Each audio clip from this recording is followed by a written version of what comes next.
Hello, and welcome to episode 33 of Design Curious Podcast. I'm your host and mentor, Rebecca Ward. Today on the podcast, I am talking about 4 limiting beliefs you might run up against as you are considering interior design as a career, and even as you are going forward, if you're going to be working for someone else or starting your own business. These are some things, some beliefs that you might come up against, and so we'll talk about that in the episode. But first, I wanted to say thank you to Lindsay. You might remember her back in episodes 24 and 26, but she left a review for me on the podcast, and she said, "Our office began listening to Rebecca together, and we just love her knowledge and gift as a mentor." So I really like that idea of even having the whole office listen to the podcast or a podcast together, just to get some more knowledge and insight. And so thank you, Lindsay, for leaving that review. And I love seeing those reviews come in. So if you'd like to give me one, head over to Apple Podcasts or wherever you listen to Design Curious and leave me a rating and a review so I can make sure that you are still loving what I'm putting out. I also want to remind you that I have a download for you, the 3 things I wish I had known when I started my career in interior design. So you can find the link for that in the show notes and get those 3 things and get on our mailing list so you don't miss an episode. It'll come to your inbox every week. All right, so now let's get into the episode and talk about limiting beliefs. You're now listening to Design Curious, a place where you, creative one, are here to learn about what it really is like to be an interior designer. And I'm your host and mentor, Rebecca Ward. If you're worried about how to succeed in a creative career, if you're ready to learn your next steps to become an interior designer, and if you want the satisfaction of doing something you love every day, you are in the right place. Grab a coffee, a notebook, and let's dig into today's episode. Okay, let's talk about limiting beliefs. What are limiting beliefs? These are things that you believe, and a belief is something that you tell yourself over and over again until it is true for you. So over time, it becomes your belief. And limiting beliefs are things that you've told yourself over time that hold you back from your goals or something that you're reaching for, like being a successful business owner or being an interior designer. And you might not realize that there are limiting beliefs going on in your head that you are telling yourself without even realizing it. So there is a book that I love, and I believe I've mentioned it before on my book list that I posted at the end of the year, a reading list I recommend. One of those books is The Big Leap by Gay Hendricks, and I just pulled it out of my bookshelf to take a look at it for this podcast, and I think I'm going to read it again because there's so many good gems in here that I really want to remember again. I remember my mind just kind of being blown the first time I read it, and the extent that you can kind of rewrite your limiting beliefs and really then move past what's holding you back. So today I'm going to talk about 4 of those limiting beliefs that you might run into as you're facing the career choice of interior design, or even after you've decided, and then once you're going to go work for someone or start your own business. So the first one I would say is limiting beliefs around your self-worth or your value. And what really folds well into this one is imposter syndrome, which I talked all about in episode 11. So we'll put a link to that. If you haven't listened to episode 11, go back and we talk about imposter syndrome there and how everybody goes through it at some point, especially myself. But your self-worth and your self-value can hold you back because you might not, say if you're deciding to be a solopreneur as an interior designer, you might not value the creative skill that you're bringing to the table. Like I said in episode 11, you kind of take for granted the talent that you have in design.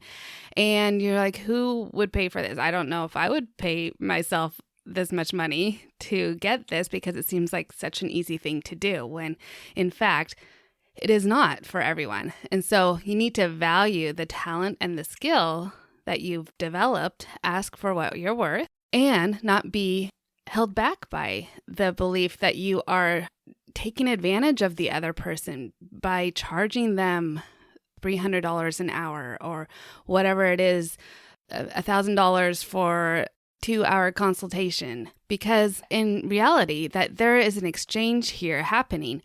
The person has hired you because they really believe this is something that they cannot do for themselves. And you're actually giving them something that is worth more probably than the money that they're giving you. But really, you need to be in there believing that what you are providing to your client is of value and is of worth. And one way that can help affirm this is external affirmations of your self-worth and self-value. You can do this by submitting projects for competitions, and when you win them, and then you know that you are an award-winning designer, that you've done something well. Other people thought it was done well. You could get published. Even just posting on social media and getting some positive feedback from that. And I'm not saying that external confirmation is what you should be seeking, but that is definitely helpful and goes a long way when you're first starting out and insecure about the value that you bring as an interior designer. But I think what it comes down to mostly is doing a lot of self-work, a lot of mindset work to understand that whether or not the client is valuing it, the design, the product that you're bringing to them, they may or may not value it in the end. You have to understand that you are providing your best and you are providing value to the client. They may or may not appreciate it. Most of the time they will. But you have to know and truly believe deep down that you have value and you have worth as a designer, as a person even. Of course, everybody does. And so there's no reason to go into this exchange, into this career without understanding that you are worth a lot. You are valuable to society and you deserve to have all the accolades of a great designer, whether you're starting out or you're a seasoned one. Okay, so that is the limiting belief of self-value, self-worth, probably just skimming the surface there. So you can do some more deep work by reading the book, The Big Leap, or talking with a mindset coach or a therapist to really dig into any reasons why you might not value yourself. Moving on, another one that I ran into when I was first starting out in my company, and yes, even as I was an employee at other companies, was my age. I felt like I looked young, that people treated me like I was young. And so when I went to start my own business, I also thought that people are not going to take me seriously because they think I am, what's the expression? What, behind the ears? To combat that, when I was starting out, I decided to get my certification. So I took the NCIDQ exam. I joined ASID so I could have all these letters behind my name. So it made it look like I knew what I was talking about, even though I already knew I knew what I was talking about, but other people didn't know. But I think in hindsight, a lot of that was just my own insecurity about that and projecting it into my encounters. I don't know that people actually thought that. I did often have people say like, oh, you seem pretty young. How old are you? How long have you been doing this? That was one of the most common. I don't get that as much anymore, probably because we do post like, I've been in business for 15 years. But I used to get a lot like when I'd meet people, they'd be like, oh, how long have you been doing this? Because it seems like you just graduated high school or something. So not that you can't be a great designer right out the gate. I mean, I think the other thing, though, that is would be a concern on the client side is like how much experience do you have dealing with problems that might come up on the job, because we all know that problems always come up. So when you don't have that experience, then yeah, you might kind of project that, oh, I'm too young or I'm too inexperienced to be taken seriously as a designer.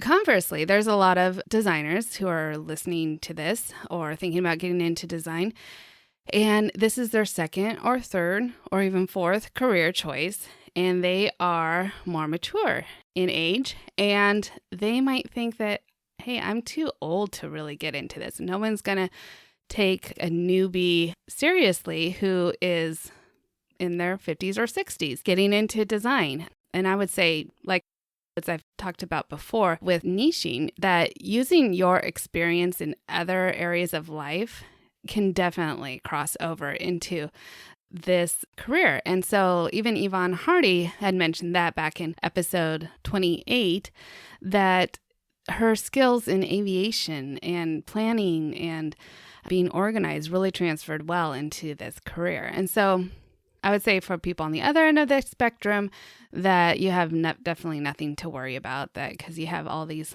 life experiences that will help bolster you and give you confidence in going in. So age being a limiting belief, it can happen, especially I think for the younger people going into it. Okay, another one that might pop up, and I mentioned this a little bit in the first limiting belief, would be money and prosperity. How is your mindset around money? Do you have abundance mindset popping up often, or is it scarcity? There are a lot of books that are really helpful with this as well. So one that I have also mentioned is You Are a Badass at Making Money by Jen Sincero. A really fun listen for an audiobook if you've not listened to it before. So check that one out. And she really gets into money mindset and abundance mindset. Another one is We Should All Be Millionaires by Rachel Rodgers, and I really loved that one as well. So if you are thinking about money, you have to understand that you will have some money issues coming to the table. Your client will have money issues coming to the table. So doing work on making sure that your money mindset is in a good place is going to be really helpful. If I were to say, so here's a prosperity affirmation. If I say this, notice the feeling that you get. Okay, so I'm going to say, I deserve to be wealthy. So that's a prosperity affirmation. And how did you feel when I said that? Do you believe it? Do you have issues around the word wealthy? If I were to say, everyone deserves to be wealthy, does that change it for you? And so these are the types of things that you might consider if you're going into business for yourself, or if you're going to be dealing with more affluent clients as well. You don't want to be, of course, resentful of maybe your super affluent clients and the lifestyles that they have. They need someone to come alongside them and understand their needs for their project, regardless of what their income is or what they're spending, what their lifestyle is. If they're on the vacation, if they have 3 homes, they don't need judgment from you. They need your design. And so you need to have this managed before you get into the career. But also on the side of charging what you're worth, making sure that you have a livable, a very comfortable, and even a very good income as a designer. We are not starving artists, okay? So we have a talent that deserves to be paid well. There are a million moving parts, a million things to know in interior design. It is very complicated, and you deserve to be paid well to manage these projects, to come up with creative designs and really execute them well. So think about your money mindset, and if you have any limiting beliefs around that, you will want to deal with that before getting into the career or as you're getting in or starting your business. And then the last one I think is really important about understanding a limiting belief around failing. You will fail as you are starting out in a new venture. So whether you're starting out in the career as a designer, young designer, if you're starting out owning your own business, there are going to be times that you fail. And being afraid to fail, holding you back from making a mistake, could really limit you on your creativity, on your confidence, and your self-worth. And so you have to understand that failing is a good thing. And there are many lessons that you're going to learn that are going to improve your processes, improve your designs, and failing can really improve you as a person. So in my company, I have this document. It's a living document called Lessons Learned. I've had it for several years. I think I need to update it because we've recently had a few lessons we've had to learn. Even though I'm 15 years in business, I was just telling myself, how can I be 15 years in business and still be dealing with this kind of a problem? But it happens, people. So I would really recommend this, that as you're starting out, even if you're working for someone else, open this document on your computer and just be adding to it all the time. So it's lessons learned. So you write down what the problem was. For example, my most recent one was not managing my clients' expectations around the budget for the project that they wanted to do. So while I knew that the budget that they were hoping for their project was tight, as we were getting into it and as we're getting numbers back, I didn't continue to manage their expectations that it was not going to meet their budget needs. And so when we came to the presentation, they were disappointed and a little shocked about the numbers, even though I was also shocked about because the inflation, post-pandemic, the prices have just been going up. So that was something I learned that I didn't manage well. So I went to this document, I write in there that the client was disappointed about the budget because I did not maintain their expectations throughout the design process. Then another column next to that will say ways to improve.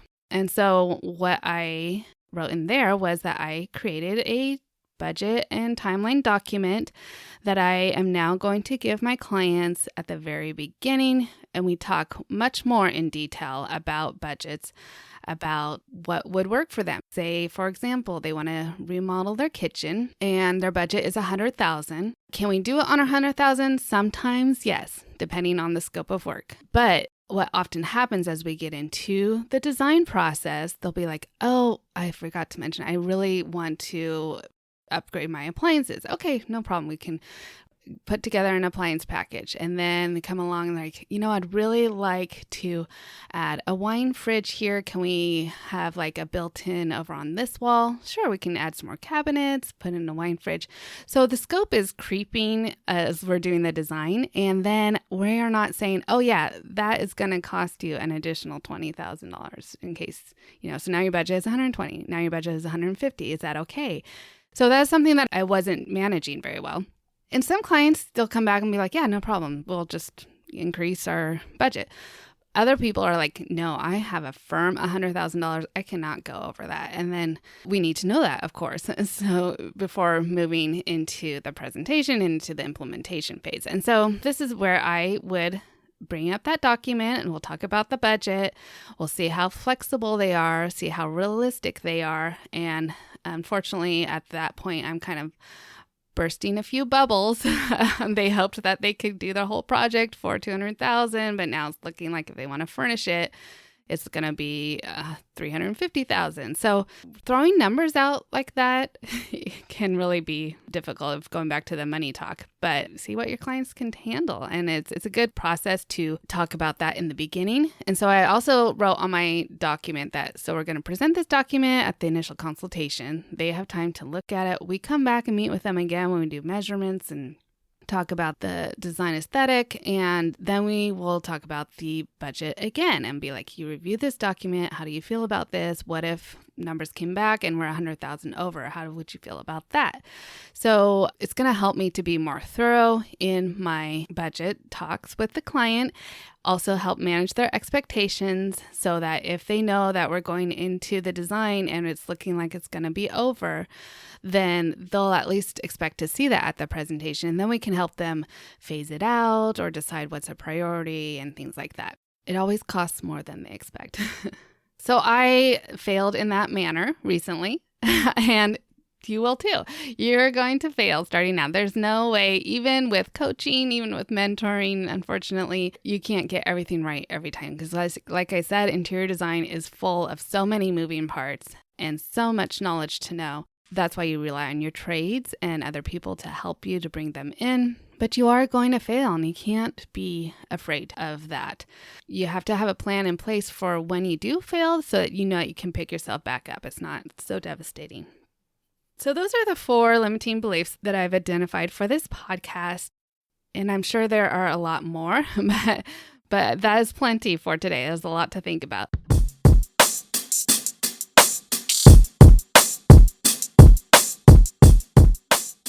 So what do you think? Let me know your thoughts. Reach out to me on Instagram, slide into my DMs, or leave a review on the podcast and talk about this episode if you want, or screenshot this episode and tag me in your Instagram post and talk about what limiting beliefs that you are experiencing right now. And I'm sure I didn't cover all of them, so I'd love to hear more that you guys are facing.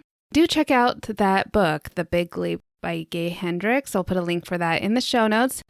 You can find all of our show notes with links and all the episodes that I referenced on our website, ourworddesign.com/podcast. And don't forget, if you're looking for help with managing these limiting beliefs or even recognizing limiting beliefs or need someone to talk to about them, then you might want to join My Design Mentor as the program that I have online for people like you who are discovering if interior design is the career for them. And in there we have 12 topics that go through what the career is, all the things that you might be facing. There's also a business starter kit you can purchase inside the platform. And in that starter kit is where I actually am including a copy of the budgets and timeline document that I made for my clients. I'm sharing that with the people who are purchasing that business starters kit so that they can also help manage their clients' budget mindset, money mindset around that. And all of those topics in the program and the business starter kit will help you manage the limiting belief around being afraid to fail, because I'll talk about all the ways that I have failed and overcome, and that you are likely to face and overcome yourself. And you also learn from a lot of my mistakes. So you don't have to do all of the things that I've done. All right. So if that's the interest of you, you can find out more information on my website, My Design Mentor. And that's it for this week. Stay tuned for next week. We'll have a great interview with a hospitality designer. I really think you're going to enjoy this. So see you guys next week. And until then, stay creative. Thanks for listening. If you love this episode, please leave a rating and a review. This helps me reach other curious creatives like you. If you have a topic request or would like to contact me, simply head over to my website, ourworddesign.com, or email me at podcast@ourworddesign.com.